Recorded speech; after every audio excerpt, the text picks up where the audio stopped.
Eu vou falar mais uma vez aqui com todos vocês sobre o Fundeb, né? E porque isso talvez seja uma das coisas mais importantes que precisam ser resolvidas este ano, agora, nesse semestre, porque o Fundeb, que é o Fundo de Manutenção e Desenvolvimento da Educação Básica e Valorização do Magistério,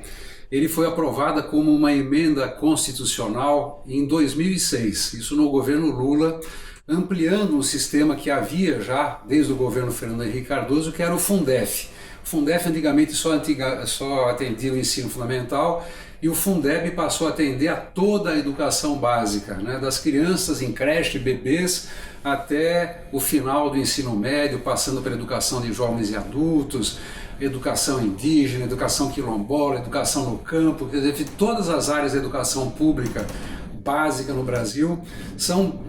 fundamentalmente sustentadas por esse recurso, né, que é proveniente da captura de partes importantes dos principais impostos que hoje nós pagamos, os brasileiros. O ICMS, por exemplo, né, 20% do ICMS, antes de chegar nos cofres do município ou do governo do estado, 20% vão para esse fundo em cada estado brasileiro chamado Fundeb, né, que é basicamente utilizado para pagar o salário de professoras e professores, manutenção de escolas, compra de equipamentos, enfim. A escola pública brasileira depende desse sistema chamado Fundeb. Como ele foi criado por uma emenda constitucional e que fez uma colocação nos atos e disposições transitórias da Constituição, o Fundeb termina agora, termina nesse ano de 2020. E ele precisa, para continuar, ter uma nova presença na Constituição brasileira, e isso representa a necessidade de que nós venhamos aprovar uma nova emenda constitucional, né? E que a luta de todos nós é para que o Fundeb não seja mais transitório, ele seja permanente e seja inclusive mais avançado do que o atual, que possa ser um Fundeb que produza equidade, que diminua as diferenças de oportunidades educacionais nas regiões do Brasil e dentro de cada estado. Pois bem, o governo Bolsonaro é absolutamente contra a ideia de qualquer tipo de vinculação e da formação desses fundos que sustentam os programas sociais no Brasil. O Paulo Guedes, né, esse pateta da economia, né, estou falando isso porque ele agora está ligado às questões da Disney, né, então vamos chamar Mickey, Pateta, enfim, eu vou chamar ele de pateta, acho que ele deve ter ido várias vezes à Disney, já que ele acha que as empregadas, né, as que trabalham nos ambientes domésticos, não merecem esse tipo de coisa. Mas o Paulo Guedes foi à imprensa durante o ano passado e tem falado reiteradas vezes que é contra a vinculação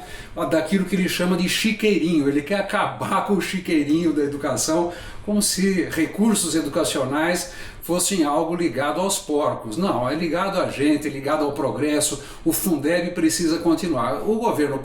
governo Bolsonaro, o seu ministro da Educação, eles têm atrapalhado a aprovação de uma emenda constitucional que está há mais de 3 anos em processo de tramitação na Câmara dos Deputados. A relatora dessa proposta é a deputada do DEM, chamada Dorinha, e é uma proposta que acabou convergindo com muitas opiniões e que agora, dentro desse mês de março, né, março, abril, isso precisa ser aprovado. O Rodrigo Maia, né, que é o presidente da Câmara Federal, nos últimos tempos começou a ser um crítico bastante ardido da presença no governo federal desse ministro da Educação, Weintraub. Engraçado que o Rodrigo Maia não era tão crítico até o ano passado, quando o presidente do FNDE, que é a principal organização ligado ao MEC, que trabalha nos grandes programas, transporte de alunos,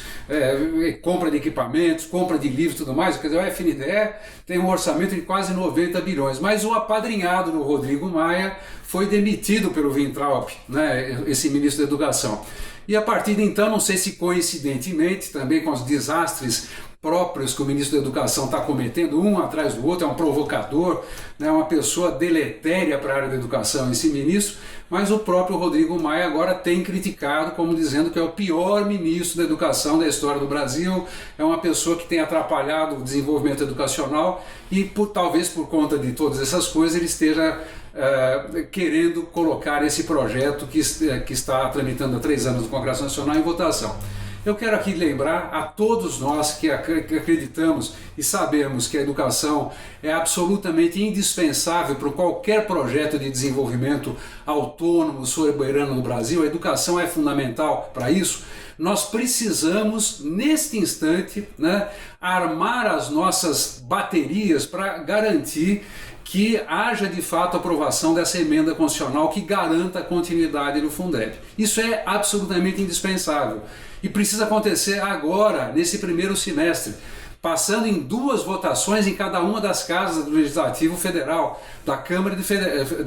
e do Senado. Não é coisa fácil de fazer, nós todos sabemos o que significa aprovar uma emenda constitucional. E precisa ser aprovado até o final deste semestre de 2020, para que no segundo semestre nós possamos cuidar também em matéria legislativa da regulamentação desse fundo que queremos que continue na Constituição brasileira. Então faço aqui um apelo, né, àqueles que amam a educação, os professores brasileiros. É hora de nós podermos, e que temos que fazer isso, de mobilizar as nossas ligações parlamentares, nossos deputados federais, senadores, governadores, prefeitos, enfim, todos que estão no ambiente político, para que seja aprovada a continuidade do Fundeb e, portanto, uma básica sustentação da educação brasileira, educação pública brasileira, educação básica que atende a quase 40 milhões de crianças e jovens e adultos em todo o Brasil. É hora de luta, é hora de mobilização, é hora de defesa